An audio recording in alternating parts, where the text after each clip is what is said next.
السلام علیکم ورحمۃ اللہ وبرکاتہ۔ آراف میں اللہ پاک نے ایک آیت ارشاد فرمائی ہے، وَرَحْمَتِي وَسِعَتْ كُلَّ شَيْءٍ فَسَأَكْتُبُهَا لِلَّذِينَ يَتَّقُونَ وَيُؤْتُونَ الزَّكَاةَ وَالَّذِينَ هُمْ بِآيَاتِنَا يُؤْمِنُونَ۔ اللہ فرماتا ہے کہ کائنات میں تمام چیزوں پر میری رحمت وسیع ہے، میری رحمت چھائی ہوئی ہے تمام چیزوں پر۔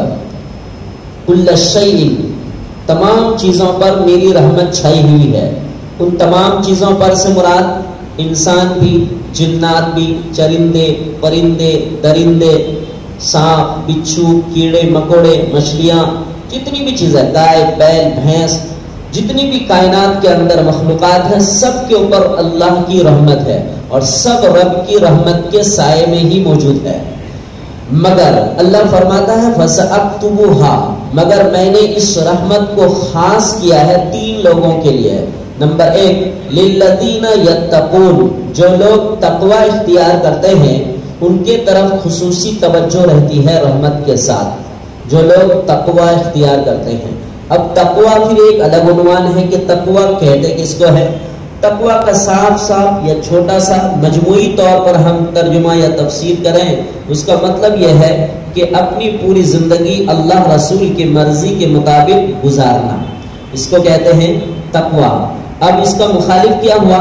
ہماری زندگی کا کوئی بھی شعبہ اللہ رسول کی مرضی کے بغیر نہ چلے، بلکہ اس کی مرضی کے حساب سے چلے، اس کی مرضی کے بغیر نہ چلے، اس کو تقوی کہتے ہیں۔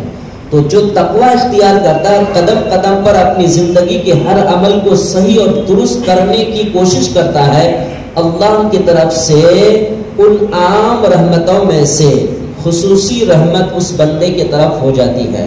نمبر 2 وَيُؤْتُونَ الزَّكَاةَ، جو لوگ زکوٰۃ ادا کرتے ہیں ان کے اوپر بھی اللہ کی طرف سے خصوصی رحمت ہوتی ہے۔ ویسی رحمت تو سب مخلوقات کے اوپر ہے، ساری چیزوں کے اوپر ہے، لیکن جو لوگ زکوٰۃ ادا کرتے ہیں ان کے اوپر اللہ کی خصوصی رحمت ہوتی ہے۔ نمبر 3 وَالَّذِينَ هُمْ بِآيَاتِنَا يُؤْمِنُونَ، اور وہ لوگ جو ہماری آیات پر ایمان رکھتے ہیں ان کے اوپر بھی خصوصی رحمت ہوتی ہے۔ اب آیات پر ایمان رکھنے کا مطلب کیا ہے؟ تمام آیات جو قرآن کریم میں 6000 سے کچھ زائد آیات ہیں، کس آیت میں اللہ تبارک و تعالیٰ نے کیا بیان دیا ہے؟ کہیں پر اللہ نے تاریخ بیان کیا ہے، کہیں پر اللہ نے نبی کی زندگی بیان کی ہے، کہیں اللہ نے اپنی توحید بیان کی ہے، کہیں اللہ نے مثالیں بیان کی ہے، کہیں اللہ نے قصے بیان فرمائے، کہیں اللہ نے تاریخ بیان کیا ہے۔ ان تمام چیزوں پر دل سے یقین جو کوئی رکھتا ہے اس کو پڑھتا ہے اور پڑھ کر پھر اس سے سبق حاصل کرتا ہے کہ میرے رب کے طرف سے بتائی ہوئی باتیں ہیں، اس کے طرف سے بھی، اس کے اوپر بھی اللہ کی خصوصی رحمت ہوتی ہے۔ تو زکوٰۃ دینے والوں کے اوپر اللہ کی کیا ہوتی ہے؟ خصوصی رحمت ہوتی ہے۔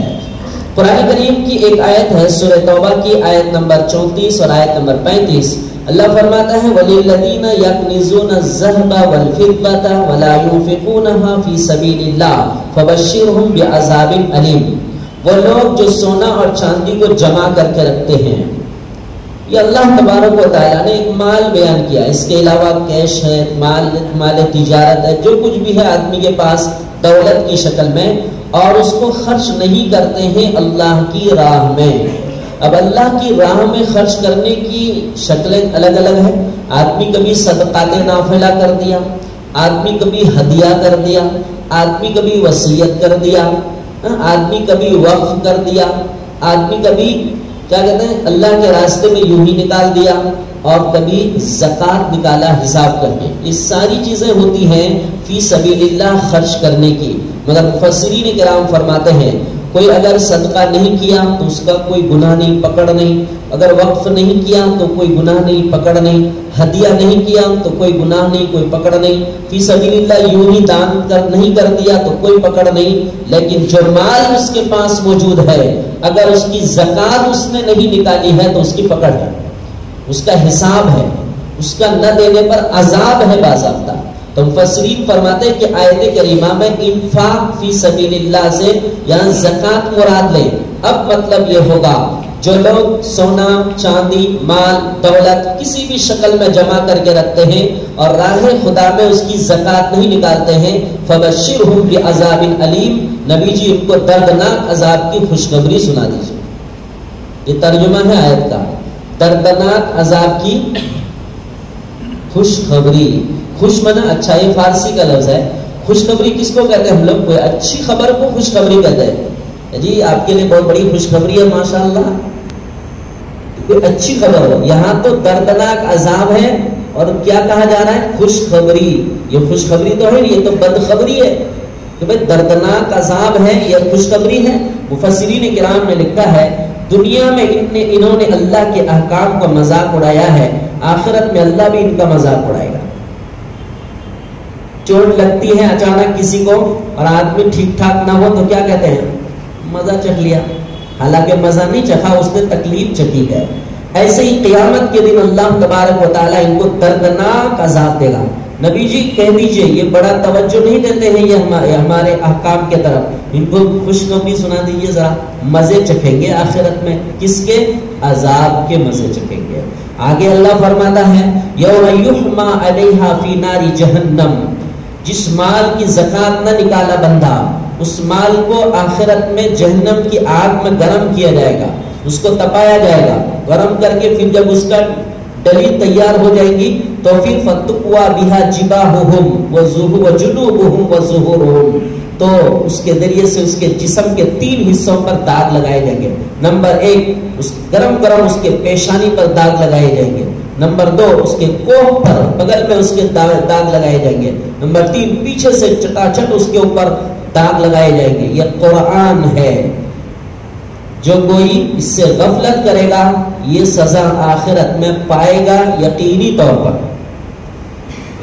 پیشانی میں داغ مارا جائے گا، پہلو میں بغل میں داغ مارا جائے گا، اس کے پیٹھ میں داغ مارا جائے گا، اور فرشتہ داغ مارتے ہوئے یوں کہے گا ھذا ما کنزتم لانفسکم، یہ وہ چیز ہے جس کو تم نے اپنے لیے جمع کر رکھا تھا، فذوقوا ما کنتم تکنزون، چکھتے رہو اس کا مزہ جو تم نے جمع کیا تھا۔ یہ نظام اللہ تعالیٰ نے پہلے ہی بیان کر کے چھوڑ دیا انسان کے سامنے۔ دیکھو ٹھیک ٹھاک چلتے ہو تو آخرت میں خیریت ہے، ٹھیک ٹھاک نہیں چلتے ہو تو یہ منظر دیکھنا پڑے گا۔ یہ بڑا اللہ کا احسان ہے کہ رب پروردگار ہمیں کائنات کے اندر دنیا میں ہی ایڈوانس اللہ پاک ساری چیزیں بتا دیتا ہے، پھر بھی بندہ اگر اپنی آخرت کی تیاری نہ کرے، اپنے آپ کو آخرت کے عذاب سے، سزا سے، پکڑ سے، جہنم سے، دوزخ سے، آگ سے بچانے کی، اپنے آپ کو بچانے کی تیاری نہ کرے تو انسان کی خود اپنی نادانی ہے۔ زکات کے عنوان پر ہر سال ہم تفصیل سے الگ الگ عنوان پر بیان کرتے رہتے ہیں۔ اب ہم یہ کہتے ہیں کہ جی ہم صرف فضائل وعید مسائل یہی سب بیان کرتے ہیں۔ عام طور پر زکات کے مسائل اتنے گہرے ہیں اور آج کل کے دور میں جبکہ نیا تجارت کا دورہ ہے، ہر گھنٹے میں ہر گھڑی میں دیکھیں گے، ہر صفحے میں ہر پیج میں الگ الگ تجارت کا طریقہ ہے، تو ظاہر سی بات ہے کہ ممبر سے ساری چیزیں بیان نہیں کی جا سکتی۔ اب کیا کہتے ہیں، ہم صرف یا تو فضائل بیان کرتے ہیں کہ زکات نکالنے پر یہ فضیلت ہے، یا وعید بیان کرتے ہیں کہ جی غفلت کرنے پر، نہ نکالنے پر یہ تکلیفیں ہیں۔ پر آدمی کی کنڈیشن کیا ہے، آدمی کی اس کی کیا حیثیت ہے زکات نکالنے کی، وہ اپنے طور پر پھر اہل علم سے پوچھ لے کہ میرے پاس تجارت کا مال کی یہ شکل ہے، میرے اوپر زکات کی کیا شکل ہوگی۔ ابھی دیکھیں گے چند دن پہلے ہی یہیں پر رمضان سے پہلے بمبئی جامع مسجد کے حضرت مفتی اشفاق قاضی دامت برکاتہ تشریف لائے تھے، زکات کے عنوان پر کتنا بہترین پروگرام ہوا تھا۔ الحمدللہ جب سوال و جواب کا سیشن شروع ہوا تھا تو اتنے بہترین سوالات تھے لوگوں کے، اتنے گہرے اور پرسنل سوالات تھے، ظاہر سی بات ہے وہ ممبر سے ایک ایک کر کے بیان نہیں کیا جا سکتا۔ آدمی کے اپنے اوپر ہے کہ آپ کو کون سا مسئلہ درپیش ہے تو آپ اس مسئلے کو پوچھتے ہیں۔ بڑا دلچسپ پروگرام تھا، آئندہ کے لیے اس کو تھوڑا سا اور نظام بڑھانے اور ترتیب اچھی بنانے کی الحمدللہ ارادہ بھی کیے ہیں، اللہ نے چاہا تو پھر یہ عنوان رکھیں گے، ورنہ آج کل زکوٰۃ کے مسائل نا مالداروں کے درمیان، جس کے پاس مال ہے جس بھی شکل میں ہے بڑے گہرے ہیں، تھوڑی سی بھی اگر غفلت ہو تو یہ وعیدوں میں شامل ہو جائے گی، اور اگر نکال دیا جائے حساب کر کے جانکاری کے ساتھ تو پھر بڑی نعمتوں کے رحمتوں کے مستحق بھی بن جاتے ہیں۔ میں نے کچھ چیزیں جمع کی ہیں قرآن کریم میں، جیسا میں نے کہا 82 جگہوں پر اس کا تذکرہ ہے، پر ساری جگہ تو نقل نہیں کی گئی، کچھ چیزیں موٹا موٹی ہم نے نقل کی ہے۔ سورہ بقرہ میں اللہ پاک نے ایک جگہ فرمایا ہے کہ جو زکوٰۃ نکالتا ہے، راہ خدا میں خرچ کرتا ہے اپنا مال، اس سے اس کا مال بڑھتا ہے۔ حالانکہ نظر کیا دیکھتی ہے کہ خرچ کرے تو اس کا معنی گھٹنا ہے۔ میرے پاس 200 روپے تھے، میں نے 50 روپے خرچ کر دیے تو کتنے بچے؟ 150 ہی بچے، تو کم ہو گئے نا۔ لیکن اللہ فرماتا ہے نہیں، انفاق فی سبیل اللہ سے مال بڑھتا ہے۔ نمبر 2، سورہ بقرہ میں ہی اللہ پاک نے دوسری جگہ ارشاد فرمایا کہ جو راہ خدا میں خرچ کرتا ہے اللہ تعالیٰ 700 گنا اس کی نیکی کو بڑھا دیتا ہے، یا پھر اللہ اس کو ڈبل اتنا واپس کر دیتا ہے۔ نمبر 3، سورہ فاطر میں اللہ پاک نے ایک جگہ بیان کیا کہ زکوٰۃ کی وجہ سے ملنے والا اجر اللہ کے نزدیک اتنا مستحکم ہوتا ہے کہ کبھی ختم نہیں ہوتا، ختم نہیں ہوتا۔ اللہ کے نزدیک بڑا محبوب اور پیارا عمل ہے اپنے مال کا حساب کر کے زکوٰۃ نکالنا۔ نمبر 4، سورہ اعراف میں اللہ پاک نے بیان کیا کہ زکوٰۃ ادا کرنے والے کے لیے رحمت مقدر بن جاتی ہے۔ جو لوگ راہ خدا میں خرچ کرتے ہیں، انفاق فی سبیل اللہ کرتے ہیں اپنے مال میں سے، تو رحمت کو اللہ پاک اس کی مقدر بنا دیتا ہے۔ اب کہتے ہیں نا کہ جی انہوں نے جو کچھ کیا اپنی تقدیر سے کیا ہے، اب رحمت ہی اگر تقدیر بن جائے تو زندگی کتنی خوبصورت بن جائے گی۔ ایک جگہ اللہ پاک نے نمبر 5 سورہ مومن میں اللہ پاک نے ایک جگہ ارشاد فرمایا ہے کہ زکوٰۃ نکالنا یہ کامیاب مومن کی صفت ہے، کامیاب مومن کی صفت ہے۔ ایک مومن ہے لیکن وہ مومن کامیاب ہے، اس کی صفت بیان کی گئی ہے کہ جو اپنے مال کا حساب زکوٰۃ حساب کر کے نکالتے ہیں اپنے مال کا، وہ اس کے کامیاب مومن کی اللہ پاک نے صفت بیان کی کہ بڑا کامیاب مومن ہے۔ نمبر 6، ابن ماجہ میں ایک حدیث ہے، نبی پاک علیہ السلام نے ارشاد فرمایا زکوٰۃ ادا کرنا تمہارے ایمان والا ہونے کی دلیل ہے، تمہارے ایمان کی، کہ تمہارے دل میں ایمان ہے، یہ اس کی دلیل ہے کہ تم زکوٰۃ نکالیں۔ تو زکوٰۃ نکالنا یہ ایمان والا ہونے کی دلیل ہے حدیث میں۔ نمبر 7، مصنف ابن شیبہ میں ایک روایت ہے، نبی پاک علیہ السلام نے ارشاد فرمایا کہ زکوٰۃ ادا کرنے سے یہ زکوٰۃ کا عمل عذاب قبر سے ان کو بچا دے گا۔ اگر عذاب قبر مقدر ہے مگر دنیا میں انہوں نے زکوٰۃ پابندی سے نکالی ہے تو زکوٰۃ کا یہ عمل آئے گا اور آ کر اس کو عذاب قبر سے بچا لے گا۔ جس طرح قرآن کی چند صورتوں کے بارے میں تبارک الذی کے بارے میں بھی ہے، ایسے تفسیر میں بات آئی تھی فجر میں اس دن کہ تبارک الذی کوئی اگر اپنی زندگی کے پڑھنے کے معمولات میں اس کو شامل رکھتا ہے، رات کو مغرب کے بعد جب بھی پڑھ لے تو قیامت کے دن اگر وہ قبر میں چلا گیا اور تو عذاب قبر سے وہ صورت اس کو بچانے کے لیے آ جائے گی۔ اسی طرح زکوٰۃ ہے۔ نمبر 8، ابو داؤد شریف کی روایت ہے، نبی پاک علیہ السلام نے جنت میں داخلے کے 5 عمل کا تذکرہ کیا کہ جو ان 5 اعمال کو پابندی سے کرے گا وہ جنت میں داخل ہوگا۔ ان 5 میں سے ایک عمل زکوٰۃ کا ہے، اس میں کہ جو زکوٰۃ بھی اپنے مال کا حساب کے ساتھ پابندی سے ادا کرے گا تو وہ جنت میں داخل ہوگا۔ نمبر 9، مسند احمد کی روایت ہے، نبی پاک علیہ السلام ارشاد فرماتے ہیں جو اپنے مال کا زکوٰۃ نکالتا ہے اس کا مال بالکل پاک ہو جاتا ہے، مال اس کا صاف ہو جاتا ہے، مال اس کا ایک دم وائٹ اور کلیئر ہو جاتا ہے، اچھا ہو جاتا ہے اس کا مال۔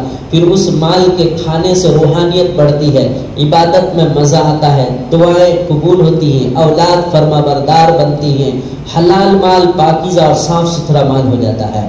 نمبر 10، مجمع الزوائد کی ایک روایت ہے، نبی پاک علیہ السلام نے فرمایا جو بندہ پابندی سے حساب کر کے زکوٰۃ نکالتا ہے اللہ اس کی زندگی سے گناہوں کو معاف کر دیتا ہے۔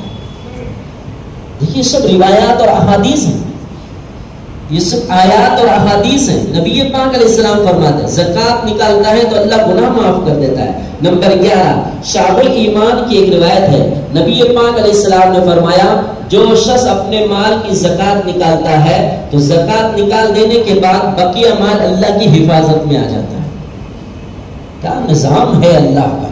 زکات نکال دیے تو وہ مال کیا ہو جاتا ہے, ہماری نظر دیکھے نہ دیکھے, ابو اطمینان اگر رہنا ہے نا, نو ٹینشن اگر رہنا ہے کہ جی اتنی دولت ہے, اتنی پراپرٹی ہے, برابر حساب کر کے زکات نکال دے, سو جائے ایک طرف, کہتے ہیں نا ایک طرف سو جائے, بے فکر رہے, اس لیے کہ نبی نے فرمایا اس کے مال کی حفاظت ہو جاتی ہے باضابطہ. نمبر 11 سنن کبریٰ کی ایک روایت ہے, نبی پاک علیہ الصلوۃ والسلام ارشاد فرماتے ہیں زکات نکالنے سے, آدمی اگر مال کی زکات نکالتا ہے تو وہ مال کے شر سے محفوظ ہو جاتا ہے. مال کے شر سے, اچھا مال میں بھی شر ہوتا ہے, مال میں بھی برائی ہوتی ہے. جب مال ہوتا ہے نا آدمی کے پاس, دل دماغ نظر سب کچھ بھٹکتے رہتا ہے, صلاحیت ساری چیزیں بھٹک جاتی ہیں. جب دولت رہتا ہے سامنے, بڑی دولت ہے ان کے سامنے, لیکن زکات نکال دیا نا تو وہ مال چونکہ پاکیزہ ہو جاتا ہے, پھر وہ مال اس کے زندگی کا رخ طے کرتا ہے. غلط نہیں دیکھنا, غلط جگہ نہیں خرچ کرنا, غلط طریقے سے دماغ نہیں چلانا, دل غلط طرف نہیں جائے گا, اعضاء اور جوارح کی حفاظت ہوگی. تو کہتے ہیں مال کی زکات نکال دینے سے مال کے شر سے محفوظ ہو جاتا ہے. یہ دیکھیے 10-11 احادیث اور روایات اور آیات کے تعلق سے, آیات کے اس سے ذریعے سے فوائد بیان کیے گئے. کچھ چیزیں ایسی ہیں جو کہ اگر زکات نہ نکالے, انفاق فی سبیل اللہ نہ کرے تو اس پر وعیدیں ہیں, اللہ کی طرف سے سزائیں ہیں, پکڑ ہے. وہ کیا ہے؟ سورہ توبہ میں ایک آیت ہے جس کا مفہوم ہے اللہ تبارک و تعالی ارشاد فرماتے ہیں کہ اگر زکات ادا نہیں کرے گا, جس سے میں نے وہی اوپر آیت پڑھی, تو اس کے مال کو جہنم کی آگ میں تپا کر کیا کیا جائے گا, اس کو داغا جائے گا. نمبر 2 سورہ آل عمران میں اللہ نے فرمایا جو اپنے مال کو راہ خدا میں خرچ نہیں کرتا ہے, آخرت میں اس مال کو قیامت کے دن اللہ گلے کا توق بنا دے گا, وہ لے کر گھومے گا. ظاہر سی بات ہے آدمی کیسے لے کے گھوم سکتا ہے, اتنی زمینیں لٹک جائیں گی, اتنے گھر مکانات لٹک جائیں گے, اتنی دولت لٹک جائے گی, یہ سب گلے میں اللہ پاک ہار کی طرح لٹکا دے گا. نمبر 3 سورہ بقرہ میں اللہ تبارک و تعالی نے ارشاد فرمایا ایسا مال آخرت میں کوئی کام نہیں آئے گا. آخرت کے لیے جو اپنے مال کی زکات نہیں نکالتا, مال کو راہ خدا میں خرچ نہیں کرتا, ایسا جو اس کے پاس مال ہے وہ مال اس کو آخرت کے عذاب سے بچا نہیں پائے گا, آخرت کے عذاب سے بچا نہیں پائے گا. نمبر 4 سورۃ اللیل میں اللہ تبارک و تعالی نے فرمایا کہ جو کوئی اپنے مال کی زکات نہیں نکالتا اور انفاق فی سبیل اللہ نہیں کرتا, ان کا یہ عمل اس کو جہنم میں لے جا کر رہے گا, جہنم میں لے جا کر کے رہے گا. نمبر 5 بخاری شریف کی ایک حدیث ہے, نبی پاک علیہ الصلوۃ والسلام نے ارشاد فرمایا جو اپنا مال راہ خدا میں خرچ نہیں کرتا, جمع کر کر کے رکھتا ہے, اللہ قیامت کے دن زہریلے سانپ, زہریلے ناگ کی شکل اللہ پاک اس مال کو دے گا, پھر اس سانپ کو اللہ گلے میں لٹکا دے گا. یہ حدیث بخاری شریف میں موجود ہے. یہ کوئی کہانی اور قصے ہے نہیں, بالکل اللہ رسول کی باتیں ہیں. زہریلا سانپ بنے گا, وہ سانپ گنجا ہوگا, اس کے سر پر 2 نقطے ہوں گے, یہ اس سانپ کے خطرناک ہونے کی علامت ہے دنیا میں, اور پھر اس کو اس کے گلے میں لٹکا دیا جائے گا. ہم اندازہ لگا سکتے ہیں, ایک آئیڈیا لگا کر, دنیا کا ایک چلتا پھرتا سانپ زہریلا اگر دیکھ لیتے ہیں تو حالت خراب ہو جاتی, راستے بدل لیتے ہیں, بھاگنے کی راہ نہیں طے کر پاتے کہ کدھر بھاگنا ہے. آخرت میں جب اہتمام سے فرشتہ لا کر اس کو گلے میں لٹکا دے گا, اس وقت اس بندے کا کیا حشر ہوگا. نمبر 6 سورہ منافقون میں اللہ تبارک و تعالی نے بیان کیا مرتے وقت جو دنیا میں مال زندگی میں خرچ نہیں کیا, تو جب آخری ٹائم ہوگا نا تو ان کے خیال میں بہت ساری باتیں آئیں گی, کاش میں خرچ کر دیتا, کاش فلاں جگہ تھوڑا خرچ کر دے, کاش فلاں جگہ تھوڑا خرچ کر, چونکہ ابھی جو جا رہا ہے تو اس کو نظر آ رہا ہے کہ میں ابھی خالی ہاتھ جاؤں گا, میں ابھی خالی ہاتھ جاؤں گا, کاش میرا کوئی ذریعہ ہو جاتا تھوڑا سا. تو مرنے کے وقت تمنا کرے گا باضابطہ کہ میں دنیا کی زندگی میں رہتے ہوئے میں اپنے ٹھکانے کے لیے خرچ کر دیتا. اب یہاں بیچ میں ایک تھوڑی سی بات بتا دیتا ہوں. ایک صاحب ایک مرتبہ آئے اور بڑی موٹی رقم لے گئے, 2 بڑی بڑی گڈی.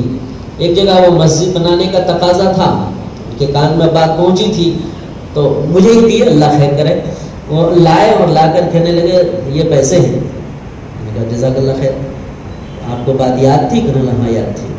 تو انہوں نے کہا کہ میرے بیٹے کو مت بتائیے گا. میں نے کہا کیوں, آپ بیٹے کو بتائے نہیں؟ تو نہیں, کہنے لگے میری ذاتی رقم ہے. اور رونے لگے, سسکی مار مار کر, بزرگ تھے, رونے لگے. میں نے کہا کیوں رو رہے ہیں؟ بس یہی تو میرا کام آئے گا, ورنہ تو سب میں چھوڑ کے ہی جاؤں گا. آپ برائے کرم یہ پیسے اس مسجد میں لگا دیجیے گا جس کا آپ نے تذکرہ کیا تھا, جس کی کسی کو پتا نہیں, یہ میں اپنے اکاؤنٹ سے نکال کے لایا ہوں, یہ آپ مسجد میں لگا دیجیے. اندازہ لگائیے کتنی ہوشیاری کی بات ہے. میں نے بھی بڑی دل سے دعا دی ان کو, میں اللہ یہی 2 پیسے جو لائے ہیں, 2 گڈی لے کے آئے ہیں, اللہ نجات کا ذریعہ بنا دے. میں اللہ وسیلہ دیتا ہوں, بھیک مانگتا ہوں کہ اللہ یہ ذریعہ بنا دے, ان کے آنسو کی قیمت رکھ لے اور ان کی نجات کا ذریعہ بنا دے. کبھی کبھی ایسے سمجھدار لوگ ہوتے ہیں بڑے, جو احساس کرتے ہیں اس بات کا, کہتے ہیں دنیا میں اگر خرچ نہیں کیا تو مرنے ٹائم یہ محسوس کرے گا کہ میں تو جا رہا ہوں. ہمارے گاؤں کی اسی میں سبارہ کے ایک بڑے آدمی تھے, لاک ڈاؤن کے زمانے میں ان کا وصال ہو گیا. دعا کرتے ہیں اللہ ان کی مغفرت کرے. بڑے امیر ترین آدمی, بڑے امیر ترین. آخری وصیت جو انہوں نے کی تھی بچوں کو, یہ کی تھی کہ بچوں دیکھو اب میرا کوئی ٹھیک نہیں, میں شاید بچوں گا نہیں, یہ جملہ تھا, میں شاید بچوں گا نہیں, مال کے حصے صحیح کرنا برابر کرنا, مال کے حصے صحیح کرنا. یہ چند جملے نا یہاں فٹ ہوتے ہیں کہ آدمی مرنے کے وقت تمنا کرے گا کاش میں اپنے ہاتھ سے کر لیا ہوتا, تو دل کی تمنا اور ارمان پورے ہو جاتے. نمبر 7, مسلم شریف کی ایک روایت ہے, نبی پاک علیہ الصلوۃ والسلام نے ارشاد فرمایا ہے کہ جو کوئی اپنا مال راہ خدا میں خرچ نہیں کرتا, اللہ تبارک و تعالیٰ اس کے مال کو آگ میں تپائے گا, اور تپا کر اللہ تعالیٰ اس کے پہلو میں اور پیشانی میں اللہ پاک ڈال دے گا. یہ حدیث اور آیت کریمہ دونوں کا مضمون سیم ہے. نمبر 8, ایک کتاب دلائل النبوہ, اس میں ایک روایت ہے, نبی پاک علیہ السلام ارشاد فرماتے ہیں جو مال کی زکوٰۃ نہیں نکالتا ہے یا انفاق فی سبیل اللہ نہیں کرتا, ایسے افراد کو اللہ جہنم میں داخل کرے گا. اب وہ کھانے کے لیے اللہ پاک اس کو زقوم کا درخت دے گا, اور گرم گرم پتے, گرم گرم پتھر اور کانٹے دار اور بدبودار درخت ان کے سامنے ہوگا, اور ان سے کہا جائے گا یہ کھاؤ, دنیا میں نہیں کھلایا یہاں کھاؤ. یہ حدیث دلائل النبوہ میں موجود ہے. نمبر 9, مجمع الزوائد میں ایک روایت ہے, نبی پاک علیہ السلام ارشاد فرماتے ہیں جو زکوٰۃ ادا نہیں کرتے اور انفاق فی سبیل اللہ راہ خدا میں خرچ کرنے کے عادی نہیں ہے, ایسے شخص کا آخرت میں سختی کے ساتھ حساب ہوگا. یہ باتیں سب رسول اللہ کی, دیکھیں سختی کے ساتھ اس کے ساتھ حساب ہوگا. اندازہ لگائیے دنیا میں ہی اگر ہم پکڑے جائیں اور کسی چیز کے متعلق سختی سے آدمی بات کرے تو گھبرا جاتا ہے آدمی, لیکن رب پروردگار اگر سختی کے ساتھ اس کو پکڑ لے تو وہ اس سختی سے کیسے نکل سک پائے گا, کون اس کو نکالے گا, کون سفارش کرے گا. نمبر 10, مستدرک حاکم کی روایت ہے, نبی پاک علیہ الصلوۃ والسلام ارشاد فرماتے ہیں کہ جب لوگ زکوٰۃ حساب کر کے نکالنا چھوڑ دیتے ہیں, ٹال مٹول کرتے ہیں, تو اللہ پاک وقت پر رحمت کی بارش روک لیتا ہے. ٹائم پر جو بارش ہونی چاہیے تھی وہ بارش نہیں ہو پاتی ہے جس سے انسان فائدہ اٹھا سکے. اسی طرح نبی پاک علیہ الصلوۃ والسلام نے ایک روایت ارشاد فرمائی, معجم اوسط میں ہے, آپ صلی اللہ علیہ وسلم نے فرمایا جو لوگ زکوٰۃ نہیں نکالتے اور ٹال مٹول کرتے ہیں اور زکوٰۃ نکالنے کے عادی نہیں ہے, اس قوم پر اللہ قحط سالی متعین کر دیتا ہے, مسلط کر دیتا ہے, قحط سالی مسلط کر دیتا ہے. قحط سالی کی کئی شکلیں ہیں, ایک یہ ہے کہ ساری چیزیں کھانے پینے کی ختم ہو جائیں. قحط سالی کی ایک مثال مفسرین نے یہ لکھی ہے کہ چیز مہنگی ہو جائے, اتنی مہنگی ہو جائے کہ کھانا آدمی کم کر دے, آدمی اس کا استعمال کرنا کم کر دے, تو مہنگائی اللہ پاک مسلط کر دیتا ہے. نمبر 12, طبرانی کی روایت ہے, حضرت عبداللہ بن مسعود رضی اللہ تعالیٰ عنہ سے مروی ہے, بڑی زبردست بات ہے. طبرانی کی روایت مشہور بھی ہے, آپ حضرات سنے بھی ہوں گے, لیکن ہے بڑی دلدوز اور بڑی دل دماغ نظر کو لگنے والی بات ہے. نبی پاک علیہ الصلوۃ والسلام سے حضرت عبداللہ بن مسعود رضی اللہ تعالیٰ نقل کرتے ہیں کہ ہمیں اللہ کے نبی نے نماز پڑھنے کا حکم دیا اور زکوٰۃ ادا کرنے کا حکم دیا, اور نبی نے یہ فرمایا جو زکوٰۃ ادا نہ کرے اس کی نماز قبول نہیں, جو زکوٰۃ ادا نہ کرے اس کی نماز قبول نہیں. اس کی مثال ایسے ہی ہوگی جس طرح ہم کچھ جمع کرنے چلے تھے، تھیلے میں رکھ رہے ہیں اور تھیلا نیچے سے کھانا ہے پھٹا ہوا ہے، تھیلے میں کتنی چیزیں رکیں گی؟ جی نماز تو ہم پڑھ رہے ہیں، پتا ہوا نماز کی نیکیاں کھاتے میں جمع ہی نہیں ہو رہی ہے، کیوں؟ اس لیے کہ زکوٰۃ کے لائن کا تھیلا ٹوٹا ہوا ہے ہمارا۔ اللہ بڑی سمجھنے کی بات ہے۔ اپنے پاس جو بھی ہے، جتنی بھی ہمارے پاس حیثیت ہے، ہم اگر پوچھیں اہل علم سے کہ کیا میری ان چیزوں، اچھا الحمدللہ اللہ کا احسان ہے، سب ہوشیار ہیں، پڑھے لکھے لوگ ہیں، سب سمجھتے ہیں کہ میرے پاس اتنی چیزیں اگر ہیں، 7.5 تولہ سونا یا 52.5 تولہ چاندی، یا اس کی قیمت ہمارے پاس اگر موجود ہے، یا سونا کم ہے اس کے ساتھ چاندی بھی ہے، تو دونوں کو ملا لیا جائے گا، پھر ٹوٹل کی زکوٰۃ نکالی جائے گی۔ ورنہ عام طور پر لوگ کیا کہتے ہیں، نہیں میرے پاس تو صرف 7 تولہ ہی سونا ہے، زکوٰۃ میرے اوپر نہیں ہے، پتا چلا کہ 20 تولہ چاندی بھی ہے ان کے پاس۔ اگر چاندی بھی ہے تو پھر اب دونوں کو ملا لیا جائے گا، ملا کر پھر ٹوٹل ماریں گے، جتنے پیسے ہوتے ہیں 3 لاکھ 4 لاکھ، سب کی 2.5% زکوٰۃ نکالیں گے، 1 لاکھ میں 2500 روپے اس کو نکالنا چاہیے۔ ہمارے پاس کیش پڑے ہیں، سال بھر سے 40-50 ہزار روپے پڑے، پتا چلا کہ جی 52.5 تولہ چاندی ہم اس سے خرید سکتے ہیں، تو اس کی زکوٰۃ ان کو نکالنی پڑے گی۔ تو جس اعتبار سے، جس حیثیت سے بھی مال ہمارے پاس جمع ہے، بزرگوں اس کا حساب کر کے زکوٰۃ نکال لینا چاہیے، ورنہ جو دن رات 5 ٹائم کی نماز پڑھ رہے ہیں، ایک بھی نماز کھاتے میں جمع نہیں ہوگی۔ یہ چیزیں ہیں۔ بہرحال یہ چند چیزیں میں نے نقل کی تھی۔ اب ہر ایک کے مسائل زکوٰۃ کے الگ الگ ہوتے ہیں۔ زکوٰۃ کتنی جگہ پر خرچ کریں؟ 8 جگہ قرآن کریم میں اللہ نے بیان کیا۔ سورہ توبہ کی آیت نمبر 60 میں اللہ پاک نے بیان کیا ہے کہ انما الصدقات للفقراء، فقیروں کے لیے، والمساکین، مسکینوں کے لیے، والعاملین علیہا، زکوٰۃ وصول کرنے والوں کے لیے بھی ہے۔ جو لوگ زکوٰۃ وصول کرنے کے لیے متعین ہوتے ہیں، آج کل کے جو معتبر مدارس کے ادارے کے جو سفورا حضرات ہوتے ہیں وہ بھی اس میں شامل ہیں۔ جو اسی طرح فراڈ ہوتے ہیں، مدرسہ ہی نہیں ہے، یہ 2 کاغذ لے کے گھومتے ہیں، تحقیق کر کے پھر اعلان کرنا چاہیے۔ ہمارے الحمدللہ ہم تحقیق کر کے پھر اس کا اعلان کرتے ہیں، اس کے باوجود اگر کمی بیشی رہ جائے اللہ سے معافی چاہتے ہیں۔ ہم جتنا اصول ہے تحقیق کرنے کا اتنا کر لیتے ہیں، لیکن کہتے ہیں نا چور کے 50 راستے، چور پکڑا نہیں جائے گا۔ وہ چوری کرنے کے لیے وہ اسی وقت جائے گا جب بھاگنے کے 3-4 راستے اس کو پتا ہو، تبھی جاتا ہے چور چوری کرنے کے لیے۔ بہرحال یہ الگ چیز ہے، کہا نہیں جا سکتا ہے۔ پر والعاملین علیہا، زکوٰۃ وصول کرنے والے کو بھی زکوٰۃ سے تنخواہ دے سکتے ہیں۔ والمؤلفۃ قلوبہم، تالیف قلب کے لیے زکوٰۃ دینا۔ ہمارے علاقے میں کچھ غیر مسلم رہتے ہیں، دیکھتے ہیں غریب ہے، بڑے ضرورت مند ہے، تو ان کو زکوٰۃ کی رقم لے جا کر کے دینا تالیف قلب کی نیت سے، دوستی کی نیت سے نہیں کہ اپنے پرانے تعلقات ہیں، ایسا نہیں، تالیف قلب ہو کہ جی ان کو اگر زکوٰۃ دیں گے تو ان کے دل اسلام کی طرف مائل ہوں گے کہ دیکھو اسلام میں کتنا بہترین نظام ہے وغیرہ۔ وفر رقاب، گردن کے چھڑانے میں، یہ بڑی اہم بات ہے۔ کتنے بے گناہ بے قصور معصوم لوگ شک کی بنیاد پر جہاں تہاں سے اٹھا لیے گئے، ان کی جوانی وہاں پر ایک کوٹھی کے اندر برباد ہو رہی ہے۔ ایسے لوگوں کا کیس مقدمہ جو کوئی لڑتے ہیں، تحقیق کر کے لڑتے ہیں، ان کا تعاون کرنا چاہیے۔ اب دیکھیں گے اگلے جمعے میں انشاءاللہ اعلان ہوگا جمعیت کے متعلق، اور اس پر ہم ڈیٹیل بھی بیان کریں گے کہ جمعیت کیا کام کرتی ہے۔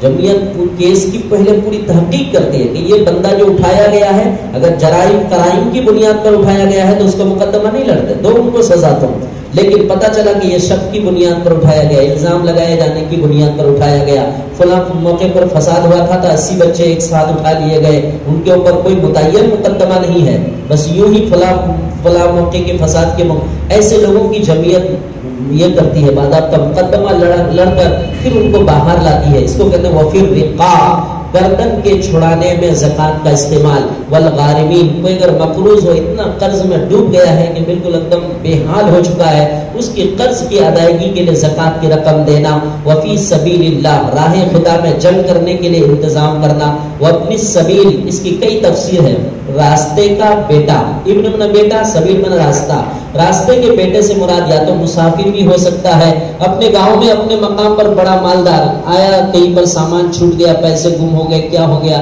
اب اس مسافر کو دینا۔ ابن السبیل سے مراد مدارس کے غریب طلباء، امیر نہیں، غریب طلباء جو فیس نہیں بھر سکتے، کپڑے نہیں خرید سکتے، لیکن دینی تعلیم حاصل کرنے کے لیے اپنے آپ کو وقف کر دیا ہے، تو ان کو زکوٰۃ دینا۔ اللہ فرماتا ہے یہ 8 مصارف ہیں، فریضۃ من اللہ، اللہ کی طرف سے یہ متعین کردہ فریضہ ہے۔ واللہ علیم الحکیم، اللہ جاننے والا حکمت والا ہے۔ اللہ ہم سب کو عمل کی توفیق عطا فرمائے۔ وآخر دعوانا الحمدللہ رب العالمین۔ ماشاء اللہ، جزاکم اللہ خیرا و احسن الجزاء۔